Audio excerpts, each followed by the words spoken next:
we are we are going to talk a little bit about Shankaracharya ji, and a little bit about his life, his teachings, and I'm also going to try to compare that with other philosophies which some of us might be acquainted with, such as some aspects of Buddhism, which he encountered, and some aspect of mostly of yoga philosophy. Okay, so first, just a brief idea overall, more of a historical side, and I think many of you already are familiar with this, but I'll just give a little bit sketch of Shankaracharya. So he was born in Kerala in a Brahmin family, a traditional Brahmin kind of family, and there are different time zones where they say that he was born. Some people say that he was born in somewhere in the 800 BC and all that. But the more commonly accepted one is that he was born in 788, the AD, after Christ, that period, 788. So he was, it's established that he's born in a place called Kaladi in Kerala. And he didn't live long. The idea is that he lived only for 32 years, but yet there's a lot of work and a lot of accomplishments that's attributed to him. And we'll look into that, how that comes. But most important of all that, what he's known for is a school of philosophy, which is not just popular, but it is one of the most sublime teachings of Vedas, sublime interpretation of all the Vedic texts. So it's quite a broad, and yet it is a very deep, profound kind of teachings. And in that, he addressed all other philosophies. So in his commentaries, where he established this philosophy, which is called as Advaita Vedanta, he counter-argued and proved how most of the other philosophical schools are short of explaining a lot of things. And so this is what gave him that some kind of a authority, and of course, based on that, there were other Vedanta darshans that came out later, but he was one of the first one who, he's not the founder of Advaita Vedanta, but he established it. He gave it the proper footing, of especially for Vedanta itself, that school of Vedanta. So literally Veda Anta, the end of Vedas or the essence of Vedas, that is how it is called. And he's also known for what is called as the Darshanami Sampradaya, like all of us, who are sannyasis. We are all come under that, what is called as a Darshanami, the 10 orders of sannyasa. Until then, there were monks in India. There were a lot of monks, like they say that even like Buddha, they were inspired by many sadhus in India, they saw. But there wasn't a proper monastic discipline, a monastic order. And for many people who wanted to dedicate their life completely, there wasn't a proper organized order. So he's said to have established that under the umbrella of the Vedas itself. Okay. So that is a little bit historical side to him, and of course, a little bit story side. Many of you might be familiar that he was like a child prodigy. At the age of 3 or 4, he had mastered many of the Vedas. He could recite them almost like as though he picked it up so fast. He didn't. He was considered a Medavi, like somebody who is intelligent, who has extreme capacity to memorize, remember shlokas, just ekapati, they say. One time you hear it, you grasp it. So this is a very important thing for a lot of Indian teachings. For many of us, we hear it 100 times and yet we forget it, So these are the ekapatis, meaning just one time they hear and they not just memorize, they understand it and they know it. They can reproduce it. So that was some of the innate skills that he was born with. Then at the age of about 8, actually much earlier, his father had passed away at the age of 3 or 4. But at the age of 8, he had mastered a lot of the teachings, the basic teachings that was available in the world. There was one level of Vedas that, see, even today it's like that, like when we all grow up in our childhood, we only know certain aspects of the Vedas, mostly those which are related to stotras, and then some of the karma kanda things, some of the ritual related thing. And that too is known more to the priests. But the deeper aspects of the Vedas, he hadn't at that time studied, but he had mastered what was available, all that was there. Based on that itself, he came to that understanding that this is the life he wants to dedicate to. This is the life he wants to pursue. And, the higher vision of life. Instead of just pursuing another kind of scholarship, or in that time, or being a successful pandit, he realized that the highest goal of life was something more, which is called as moksha, the highest purushartha, the effort that I can put in my life. They are either towards gaining wealth, towards gaining, more like my desires, fame, and other things I crave, in life. I want to be a great sports person, or I want to climb the Himalayas. So all these are our personal goals, personal desires. And then is the higher path, a little higher path, to walk a path of righteousness. So some of us, we want to live a good life, a happy life, and we want to do good to others. So this is the third thing. And then comes the fourth one, is those who are looking for the highest realization, end of all sufferings in life. They question life, what is the beginning? What is the source? For many of us at our younger age, we are not interested in all that, because we just want a good life, we just want a positive life. But then there are these people who question the source of life. What is life? What is the purpose of life? How do I attain the highest goal so that I am not subject to suffering, transmigration, this wheel of samsara, punarapi jananam, punarapi mananam, meaning like I'm reborn again and again and again, and again I go through the life. So this questions he started having. And then he realized he has to find a proper guru, a teacher, who will address some of these questions. See, that itself is a sign of illumination, sign of somebody who has actually realized that they need a guru, is already someone who has a deeper samskaras, a deeper pattern in their life. Whether they cultivate it or not, that is left to them. But that means that they have inherent in them these tendencies from some previous lives. That is why, some people, when they listen to some teacher or they see somebody who addresses higher questions, they are drawn to them. Some others, they're not. So this is why this is left to us, that part. And so he realized he has to live his life. And at that time, the most traditional thing was to take up sannyasa. That was a very common way, that if somebody is asking deeper questions and the Vedic knowledge is only so much, then what do they say? You take sannyasa. Why? Because they can't answer that, Of course, now it's different. At that time, those information was not available. You had to go stay with the guru, and you have to, there are a lot of things, had to serve the guru and all that. Then you get the teachings.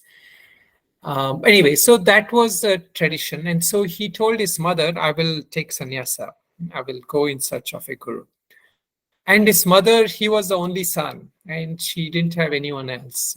Her husband had died, so she was not willing. So in general tradition, if your parents are not willing, you cannot take sannyasa, or if they refute, especially if you're underage. I mean, if you're um, below certain age of 21 and all that. There are many, even now, many ashrams we join, they want to make sure that you have your parents' consent. So that is a tradition. Okay, so then his mother said no, and so he realized that his mother is attached to him. So he kind of faked a drama, where he went into the river where every day he would take a dip, and he faked as though he was drowning in that river. And his mother got anxious, and then he said, at least now I'm dying, please now give your consent for me to take sannyasa. That way at least I can die with that thought. So his mother said okay, and at that moment he came out of that river. He said, I'm okay. So now you told that I can take sannyasa, I can take. So anyway, reluctantly he goes in pursuit. And today's Omkareshwar, Narmada, is where he met his guru, they say. He went in search of a guru. Of course, there's a long story related to that. But quickly, for those of you who don't know, he was in search of a specific guru called Gaudapada. Gaudapada is known for the one who has written Karikas on Mandukya. Mandukya is a very profound text. They say if you listen to Mandukya, that alone is enough for ultimate realization. If you go through Mandukya text, So well, let's see. Hopefully someday we can do the Mandukya text. So the Mandukya Karikas, there are only 12 mantras in Mandukya. But those mantras, nobody was able to decode. Nobody was able to interpret that. So Gaudapadacharya ji at that time had written the Karikas for Mandukya. And that also needs explanation. So in today, we just read the Karikas also. It's not enough to understand. We need proper and Bhashya commentaries to understand. So he started looking for Gaudapada. So at that time, Gaudapada came and in a vision, they say to him, and told him that I am not accepting any more students. So teachers, they have their conditions. Sometimes they accept, sometimes they don't accept. He said, I don't accept students, and you have to go to if you want to learn, you can go with one of my students. He's also teaching now. He's a qualified teacher. So he was directed to another teacher, and that, Govinda Bhagavat Pada, we say. So in many of the first slokas of like Viveka Chudamani that some of us are doing, he uses the word Govinda. That is a regard that he gives to his teacher. And Govinda is also the name of God, but Govinda Bhagavat Pada was the name of his teacher. So of course there are some stories how the river was overflowing, and through his yogic powers he stopped it, he crossed it, and all that. And anyway, so but some others don't agree with those stories. But anyway, end up he meets that teacher, and the teacher asks him a question: "Who are you?" So most of us, we say, "Okay, I'm so and so. I've come from this country and this place." He immediately said, "I am not the body. I'm not the mind," and this is famously known as Dasha Shloki. Is similar to that Nirvana Shataka that some of us know, Manobuddhi Ahankara Chittani Naham, similar like that. He came up with some verses where he proclaimed that I am something more than all these things that we see, the body, the mind, the thoughts, the world. So his teacher was impressed. He took him as a student, and see that when the teacher knows that you have the capacity, they can very quickly give you many of the teachings. Like if somebody is having trouble, then the teacher also will not force too much on you. So like that, he was capable. So his teacher gave him a lot of it.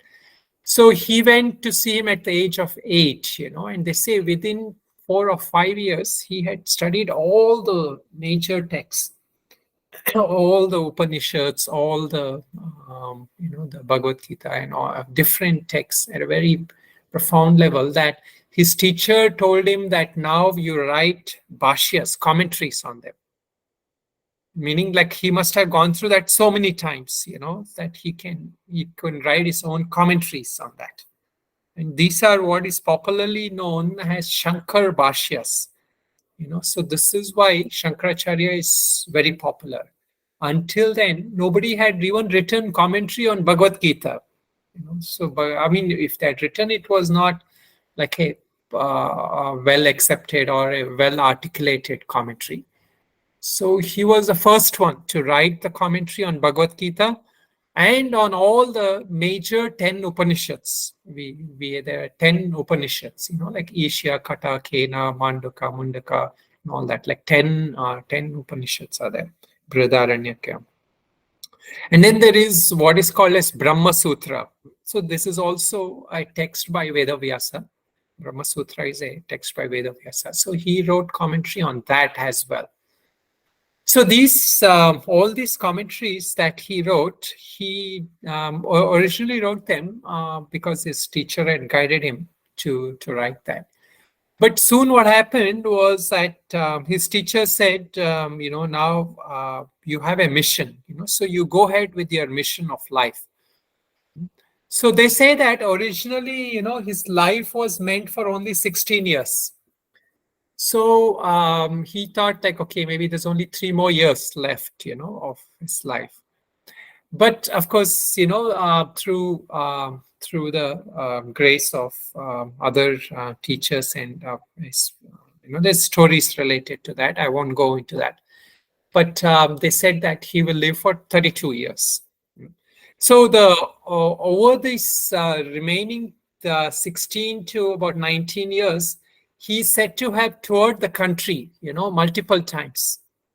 Like you can imagine, going all the way from Omkareshwar down to south and then back up to the north, Kashmir, and then all the way up to Nepal, so by then the Gujarat. So all the dimensions of the country, he toured them several times, on foot, that too.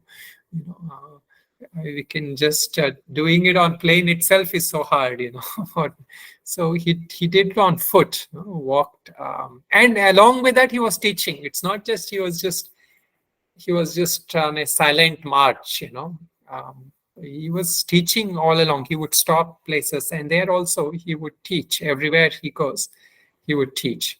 And so what is his? What is that? What are the different things that he was teaching? See, the main thing is that, so now I'll go a little before him. What happened in India at that time historically was that years before even Buddha came, there was a lot of this, what is called as karma kanda. This is a ritualistic tradition of India. And this ritualistic tradition is popular even today. So we see like, every activity in India, there's a certain ritual accompanied with that. So even has, of course, like things like marriage or naming ceremony for a child, the death of somebody, all that has a certain ritual. So much so that today in Rishikesh, you come to a yoga school also, they do a ritual before anything, So these rituals are part of Indian traditions, And now, in that sense, this ritual tradition was so strong that it became the dominant aspect. This comes from the Vedas also. The ritual aspect also comes from the Vedas. But what had happened in India at that time was people thought that the ritual itself was the main thing of all the ancient teachings. So what did the rituals offer? The rituals offered something where you can fulfill your desires. Some earthly desires in this life. Some desires people had for life beyond. The religion aspect of every religion, has some promise for beyond this life, right? Similarly, in India, the Vedas offered something beyond this life. So I can do certain karmas. This is called the karma kanda, the section of doing actions, guiding your actions according to the scriptures. This is the karma kanda. So why this was done was so that people don't do wrong actions, or if they've done wrong actions, it can be rectified through this karma kanda. So if you've done some wrong things, they have certain rites, yajnas, through which you can set it right. Or if you have some intention, like old days, the kings, they wanted to be the king of every land, or they wanted their whole lineage, the children, everyone to have a good kingdom. So they would do all these yajnas, So that had overtaken India. And so people realized that this was in the hands of certain people, the priests. The priests had the sole copyright, you can say, patent for using this. So what happened was, many of these people who wanted a higher way of life and higher things started realizing they don't have any choice. They are stuck, in the hands of these people. And where there is power, there is going to be corruption. So these people had power, and so it was getting abused a little bit. So what happened then came all this wave of Jainism and Buddhism. So what the Jains and Buddhists, we call them as Gnostic darshans even today, the unorthodox or the non-theistic darshan, we say. So why they're the unorthodox is they threw away all these Vedas. They said that we don't want to be puppets in the hands of these people who are priests or mostly Brahmins, So we will find a way out of samsara. We will find a way out of this thing on our own. How? This is when the yogic practices started becoming more dominant. People started adopting the yogic practices, such as which is there also in a lot of Buddhism, and that is also the time the Patanjali Yoga Sutra was written by Sage Patanjali. He formalized the teachings of Yoga Sutras. So what had happened with all that is people came to this conclusion that there are three ways mainly we gain knowledge. One is that knowledge I gain through my senses. I see, I hear, like you're hearing, you're getting knowledge, or through my intellectual deduction. And the third one, which originally used to be from the Vedas, they said there is another third one. That is, you are yoga pratyaksha, you are yogaja pratyaksha. So this is the way where people started realizing that through my meditation, through my sadhana, I can directly gain the highest knowledge, highest wisdom. So this is the point that I will try to explain a little bit later, and because this is why understanding is important for Advaita Vedanta. So now it is true that there are some knowledge I don't get through my senses or through my intellectual deduction. And this is where we say I get knowledge intuition, through intuition. Or many gurus, or many famous sages, they are supposed to have a lot of intuitive understanding. They could see the past, future, or they had certain powers, the Ashtasiddhis, they could do. And many of the siddhis we discussed in the Patanjali Yoga Sutra, 3rd chapter, Vibhuti Pada. So, but there also Patanjali cautions that the siddhi is not the goal. Getting the siddhi is not the goal. But anyway, so those things were what many of these people started moving towards. So that is why you see even the whether it is the yogis, Buddhists, or the Jains, main thing was austerities. They took to the path of complete austerities, where dhyana, samadhi was considered to be the highest goal. Okay, so there are other historical things also, but I will talk more on from these lines because that is what will make value for us. Otherwise, these are all debates. People have different interpretations. We will not go into that.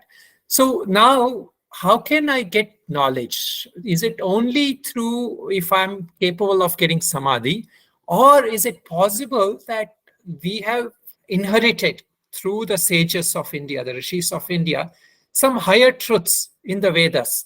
So this was the two thoughts that started slowly emerging. Why? Because Buddhists and Jainis and yogis had more or less discarded the Vedas. Although yogis had to some extent retained some aspect of Vedas, so that's why they're called the Astika Darshan. But still, they didn't believe in God. That Sankhya schools, that is a Sankhya school, and that is the school from where all the Buddhists also came. They derived a lot from there. So what happened was that time there were some people who started saying that karma kanda, meaning the ritual schools, may not be the everything, but we can't let go of the Vedas. Why? Because they are also having some deep truth. We are not able to decode them. So there were people here and there, like I mentioned, Gaudapadacharya and all that, but they were not in the public life. They were like how like Ramana Maharshi was before he was discovered. There were people who realized that there was something more profound, but they were not discovered, or they were at that time there was no YouTube or no Google Meet. So access in India in remote areas was less. So then, this is why they say to revive the Vedas. To some people say that Shankaracharya was an avatar. They say, meaning he was his main purpose was to revive the Vedas and to point out that the higher truths are already here. You just have to absorb them, realize them. And you need somebody to help you interpret them. And so that was his main role, to help people understand the teachings that was given in the Vedas. Okay, so now here is where this divergence started happening. So some people started saying, no, the Buddhists and the yogis and the Jains may not have everything that is right. So we want to uphold our heritage, our scriptures. But yet they were taking the religious route, meaning the dogmatic route, and so the tension was still there at that time. So then came this period when Gaudapadacharya ji and all had started saying that actually they said that what Buddha's teachings originally was not completely wrong. He said that they are actually, to some aspect, they are in line with the Vedas. What is that aspect which is line with the Vedas? Is that higher truth that he spoke about. So here in Buddhism also, many people realize that Buddha didn't answer many questions. Like when Buddha was asked very profound questions, like I don't know how many, I don't remember now. I think it is a certain number of questions that Buddha didn't answer. Things like this: what is God? Is there life after death? What happens to you? You meaning the realized Buddha, the realized sages like you. What happens to you after your body dissolves? So he didn't answer those questions. His way was that you meditate, you come to that understanding, and you realize by yourself. So, but many of them were not capable. So what happened was they started creating different schools after Buddha passed away. After Buddha went into Nirvana, the Mahan, the final Samadhi of Buddha. So there were 4 main schools that came out.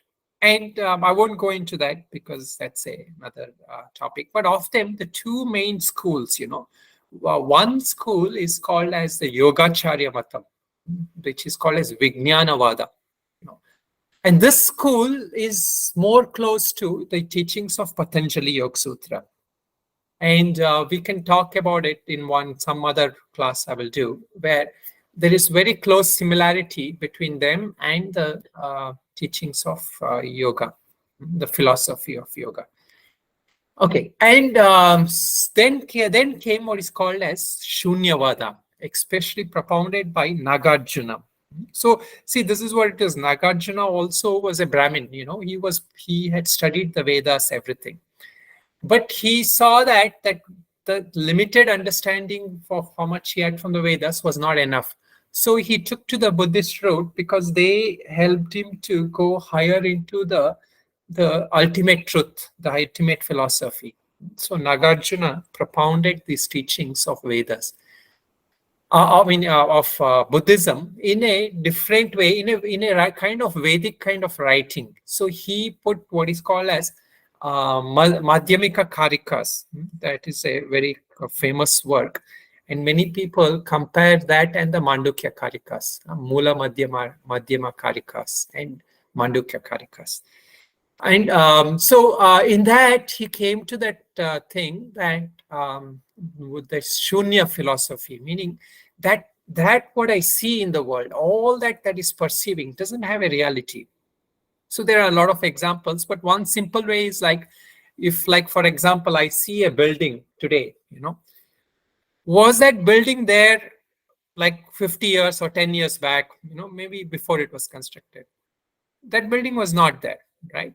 And let us say after a maximum of 100 or 150 years, that building will collapse.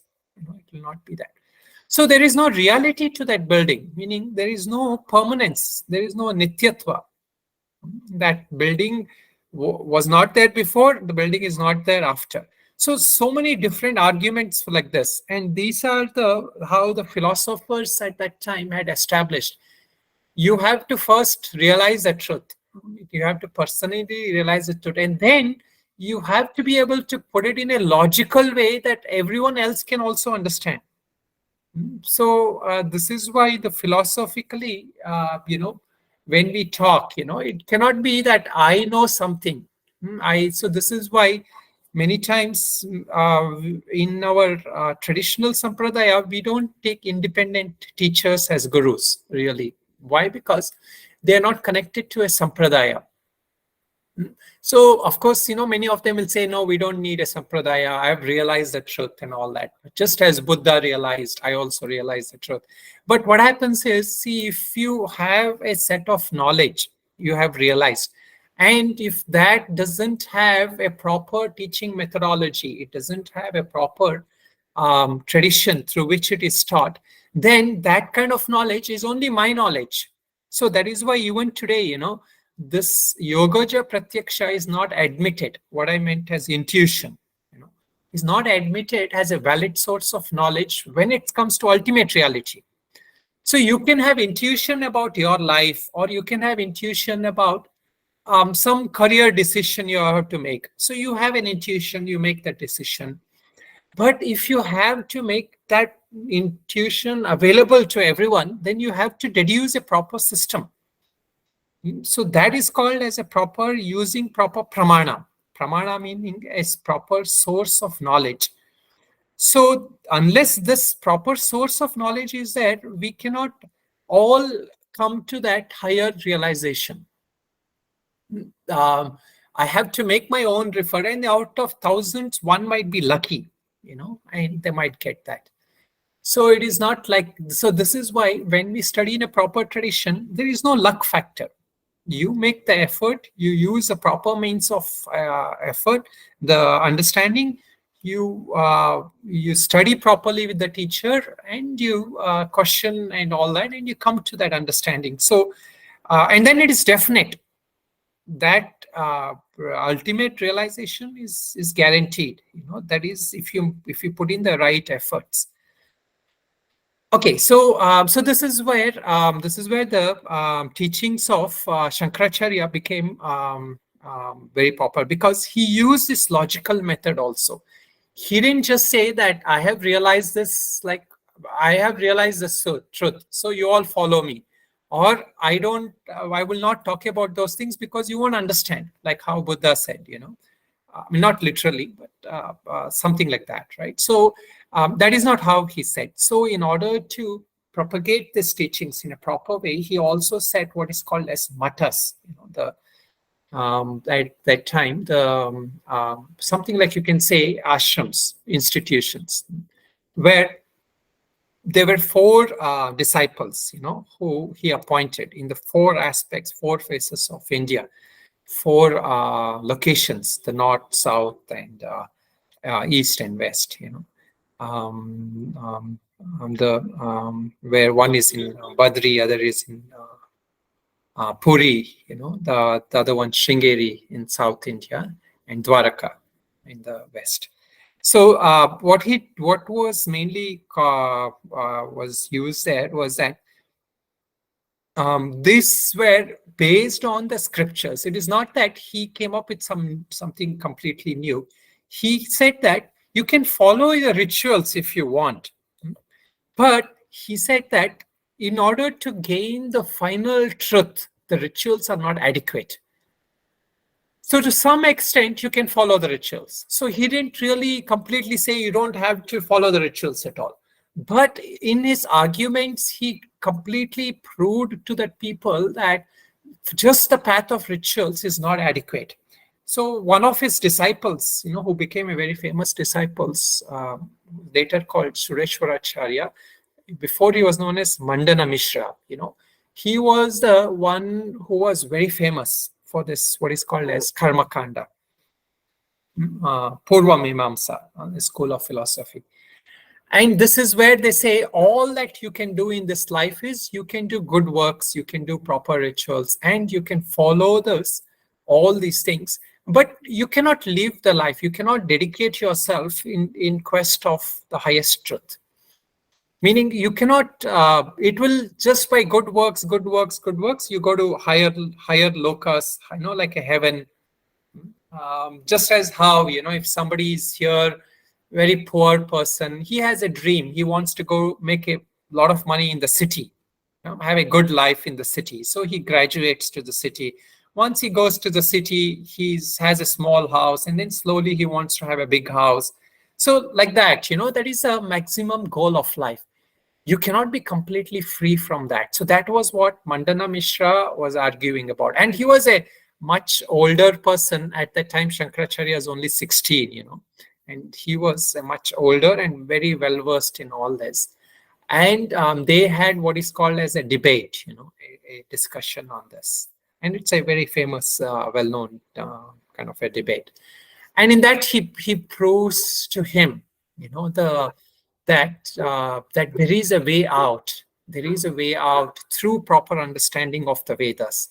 The Vedas are not just only for rituals. The Vedas are also for understanding the highest truth.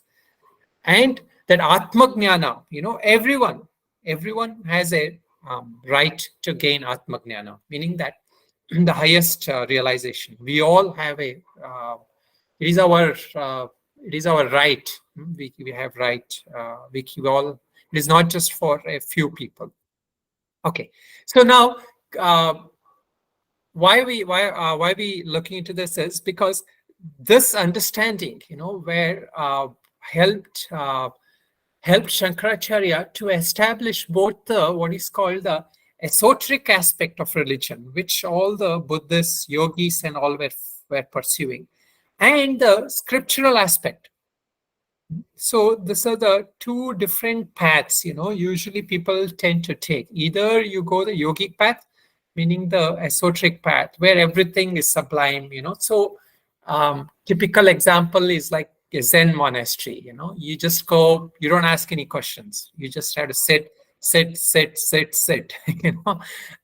there's a lot of jokes. Why? Because at that point, you completely come to that point of all cessation of conceptual thinking. This is the same in yogic thing, right? Chitta vritti nirodha. Complete cessation of all thinking. Then knowledge will come on its own. That is the understanding. But he refuted that. The idea is that Shankaracharya talks about Nirvikalpa Samadhi in certain texts like Vivekachudamani and all that. But he didn't say that Nirvikalpa Samadhi is the highest. nirvikalpa samadhi, which we say, where there is complete cessation of all the uh, kleshas and negative thought activity of the mind. It might bring you to a state where you are completely free from that, but that doesn't mean that you have gained that highest knowledge. So this is a difference where Advaita Vedanta establishes this, especially through teachings such as Mahavakya. So once we understand this, what is called as that individual self, what is called in yoga as Purusha, that individual self is not different from that supreme self or that supreme one undivided consciousness. Tattvamasi, Aham Brahmasmi, those Mahavakyas, that microcosm, the essence of that microcosm is the same as the essence of the macrocosm. Just as how the essence of the wave is water and the essence of the ocean is water. So this is the main thing, that is the main breakthrough philosophy that he established. So what happens with this is, we don't have to necessarily say there is no God, like how Sankyans and Buddhists were saying. Because if you intellectually think about it, there has to be some creator. Somebody is making sure that the sun doesn't fall off. The sun is going in circles, right? Somebody is also making sure that the ocean waters, is at least for some time, to some degree, it is controlled. So all this prakriti, is controlled. So we don't have to necessarily say there is no God, meaning there's no need of Vedas, because Vedas talk a lot about God also. So you don't need to necessarily say that. But the essence of the God and the essence of the self, it doesn't need to be separate. Because if it is separate, then what happens is I am constantly stuck in this. There is no way out for me, And this is a hopeless game. At the best, I can have a manager job, like if you're in an organization, at the most, if you can have a manager job because there's an owner, the person who owns it. So this is the breakthrough philosophy and understanding, where he said that certain aspect of what Buddhism, Patanjali Yoga Sutra and all are talking about, it is true. But the knowledge is important. And how do you gain this knowledge? So this knowledge, it is true that some rishis have discovered it on their own. We say that, right? The rishis got that knowledge directly. But yet at the same time, for a person who is stuck in this world, who is going through the cycles of, who doesn't have that higher superior things, he also has the potential to be free. How? If he can take the words of the Vedas, the understanding that comes from the Vedas. So that is why his philosophy is called as Advaita Vedanta. What is Advaita? Advaita stands for not two. There is no two. Na Dvaita. Advaita. Means no. No Dvaita. Because see, if his philosophy was supposed to be Dvaita, he, in one of the Acharya says, nobody really needs to talk about Dvaita because everything in the world is dualism already for me. Like I'm already experiencing everything dualistically. The world is different from me. I am different from the world.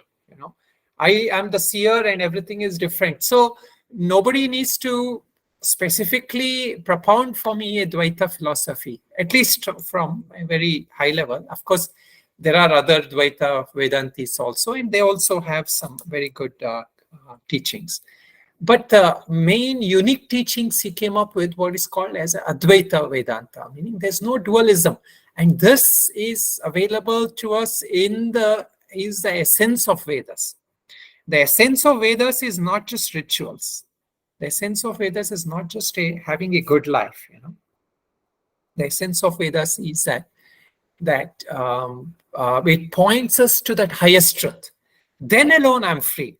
That understanding, that vision has to be there.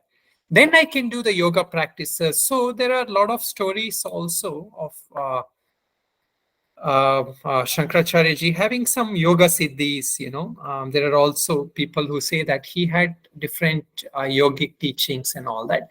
But many others would say that it's just a thing put because in India, every teacher, they try to make them seem like greater than life figures. So some people say it's like that. It's not necessary that somebody has to have yogic powers in order to know the highest truth. So, but yet they say that he had different. So there are stories, where during this debate with Mandana Vishra and his wife, he renounced. He kind of left his body and went into a king's body so that he can know what is a married life like, and then he can answer those questions. But that is also a little erroneous thing because one who has the higher perspective, doesn't need to address all those questions. Why? Because those are shastras meant for vyavaharik, So like we have Ayurveda, if someone becomes a sage, like Ramana Maharshi or Ramakrishna Paramahamsa, it is not necessary that they need to know Ayurveda, So they have already realized the highest truth. So they don't really care, about how long their body survives. So not every Shastra we have to master.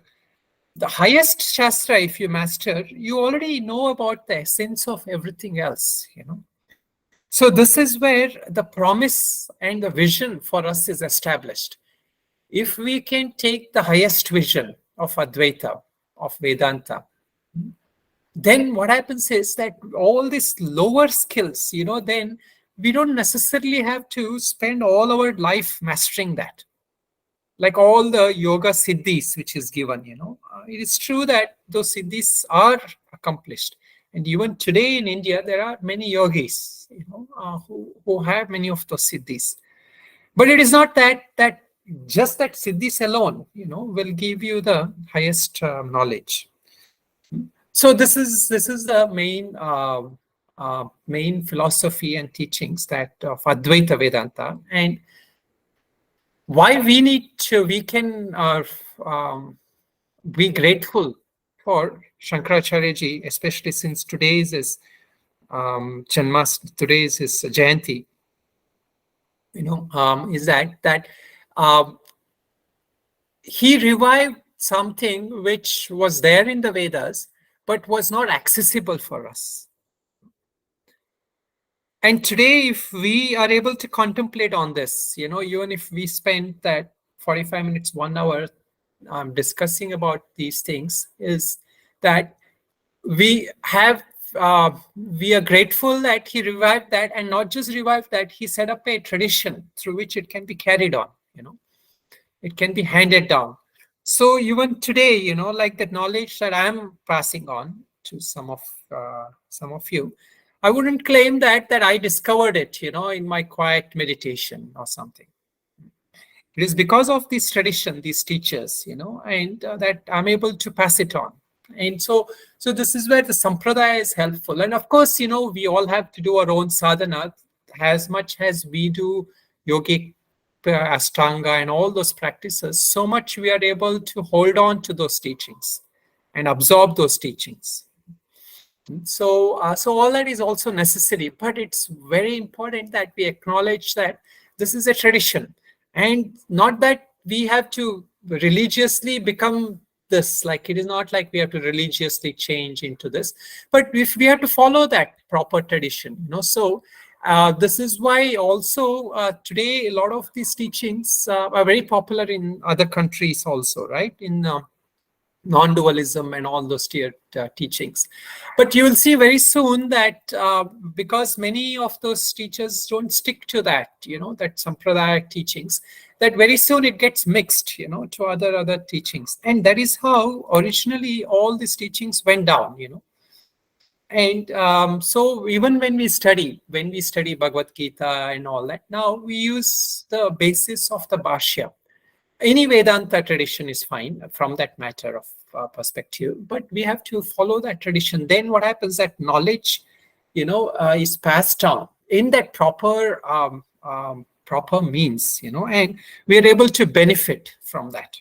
And this is why, if we follow the traditions, all our questions can be answered we don't need to necessarily, think that, okay, if one teacher passes away, I'm stuck. It's not like that. The tradition is there. You'll always get that teachings. So this is why we, I think, can be grateful for Bhagavad Pada Shankaracharya ji. And at the same on the same tone, I also offer my humble kind of gratitude. And with that, I'm just going to end with the closing chant prayer.